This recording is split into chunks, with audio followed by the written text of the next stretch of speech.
पापनगर ड्रामे जी नई अपडेट में तव्हां सभिनी पहिरीं पहिरियों खे ख़ुशि आमदीद। दोस्तों अॼु जी अपडेट आहे सोप सीरियल पापनगर ते। पापनगर जी ज़बरदस्त अपडेट तव्हां सां शेयर कंदासीं।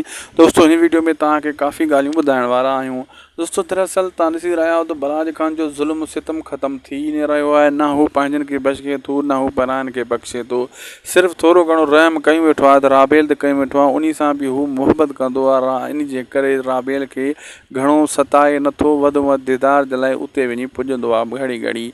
हाणे जेको अचण वारे एपिसोडनि में तव्हां इहो ज़रूरु ॾिसंदो जॾहिं बलाज ख़ान पंहिंजे जे मथां ज़ुल्म फाइनल कंदो, ख़त्मु कंदो, सिकंदर वारनि जे मथां ज़ुल्म पूरो करे राबेल जो जॾहिं रुख कंदो, राबेल जो रिश्तो जॾहिं हाणे उनखे बिल्कुलु अंदाज़ो लॻी वेंदो बलाज ख़ान खे त राबेल जो रिश्तो ई मूंखे प्यार सां न ॾींदा, पोइ हू कंहिं न कंहिं मिठल तरीक़े सां मतिलबु मिठल खे फसाइण जी कोशिशि कंदो, मल्हार खे फसाइण जी कोशिशि कंदो।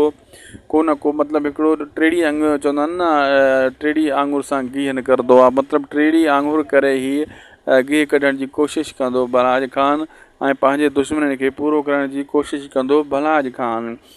ऐं बहरहाल एॾो जेको आहे मल्हार ऐं जेको आहे राबेल बि एतिरो आसानी सां हिन जॻहियूं कोन झुकंदा, लेकिन शेर दिल तमामु जल्द एक्शन में अचण वारो आहे। शेर दिल खे न बलाज ख़ान वणे थो, न सिकंदर वारा वणनि था। मतिलबु हू वॾनि जे नाले खे नफ़रत कंदो आहे ऐं होॾो सिकंदर वारा त ज़ोरी शेर दिल खे झुकाइण जे चकर में आहिनि। जंहिं शेर जी दिलि असांजे इशारनि ते हले, पर शेर दिलि अहिड़ो माण्हू ई न आहे जेको पराए इशारे ते हले।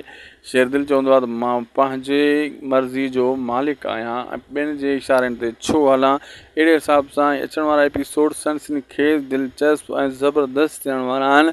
इन्हनि में तव्हांखे ॿुधाईंदा हलूं दोस्तों, हिकु त मल्हार बि हाणे एक्शन में ईंदो ऐं राबेल फ़िलहालु जेको सब्र जो पैमानो कयूं वेठी आहे, सब्र जे मतिलबु अमून में हले थी पई त बलाज ख़ान जे मथां को ख़ासि एक्शन नथी खणे ऐं ॻाल्हियूं लिकाए थी घर वारनि खां बि, मल्हार खां बि। उनखे असलियत नथी ॿुधाए त बलाज ख़ान मूंखे केॾो तंग करे थो।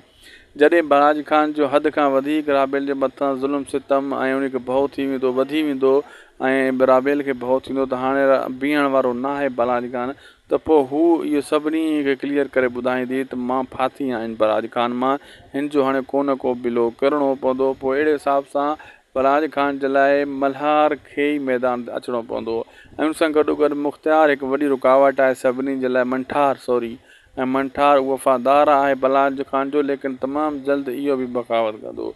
असांखे ॾींदा इजाज़त, बुलासी टेक खे सब्सक्राइब, लाइक, शेयर कंदा।